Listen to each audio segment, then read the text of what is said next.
sky trains, skyscrapers, and sky boxes. A little more than a century ago, it may have seemed implausible the River City would reach such heights.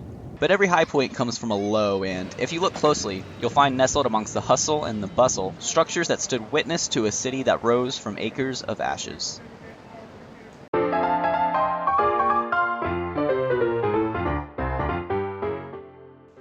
At the turn of the 20th century, Jacksonville was booming.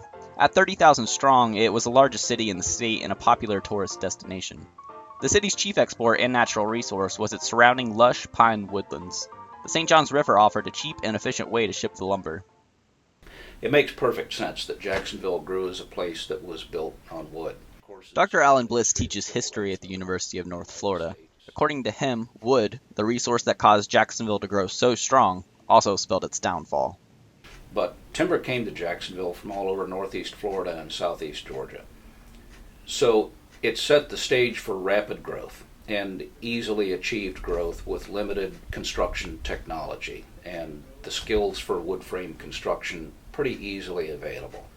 It also made for an inflammable, rather incendiary nature to the city. It started around lunch hour on May 3rd, 1901. A spark from a nearby stove fire blew into Cleveland Fiber Factory, which was located on the corner of Davis and Beaver Street behind me. That spark ignited piles of Spanish moss that were inside. The factory employed a watchman whose sole job is to look out for fire, and it happened a lot. Wyatt Taylor is the curator of the Jacksonville Fire Museum. He says small factory fires like these were common in urban areas back then. Usually the watchman would sound an alarm, and firefighters and factory workers would put out the fire as soon as it began. Still, due to the lack of fire safety at the time, Taylor's surprised a large fire didn't happen sooner. On May 3rd, he said, an inevitable combination of natural conditions and plain bad luck caused the spark to grow into what it did.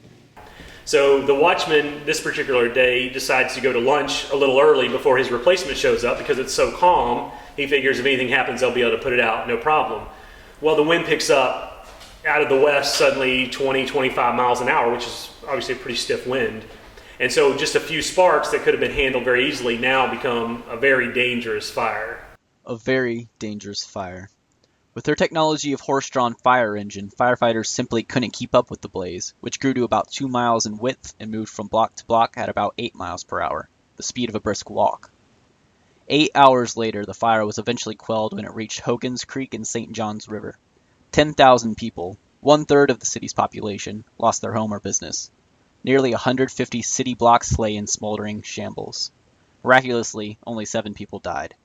The thousands left after the smoke settled had a decision to make. It would have been very simple to move on. There were other cities nearby with running water and all the comforts of home, but people of Jacksonville stayed. Even though they had lost literally everything they owned, they stayed to help rebuild the city by and large. They had a little help. The down city brought all sorts of new workers in from surrounding cities and communities, as well as high-level architects to organize that labor. The most notable was Henry James Clutho, who helped create a new face for the city with his prairie style of architecture.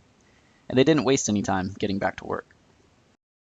Behind me is the Catherine Street Fire Station, now known as the Jacksonville Fire Museum. It was rebuilt 10 months after the Great Fire destroyed the original 1886 structure with salvaged bricks. The first building permit was issued the Monday following the fire. A year later, citizens rebuilt the city to about 50% of its original size. 10 years later, it was a much larger city. The haphazardly constructed wooden villas replaced with steel frame technology born from the Industrial Revolution. Jacksonville grew rapidly during the last century, but there's a downside to that. Many of the buildings with such distinctive architecture that went up during the fire have since come down. The city of Jacksonville, for whatever reason, doesn't tend to embrace its history like I wish it would, and a lot of others do as well. But today, I don't know that the fire defines Jacksonville anymore like it did, because we've lost a lot of Clutho's buildings. It seems what we have left of the Great Fire is the memorials we erect and the stories we tell to remember the city that rose from acres of ashes. Travis Crawford, Inside Jacksonville.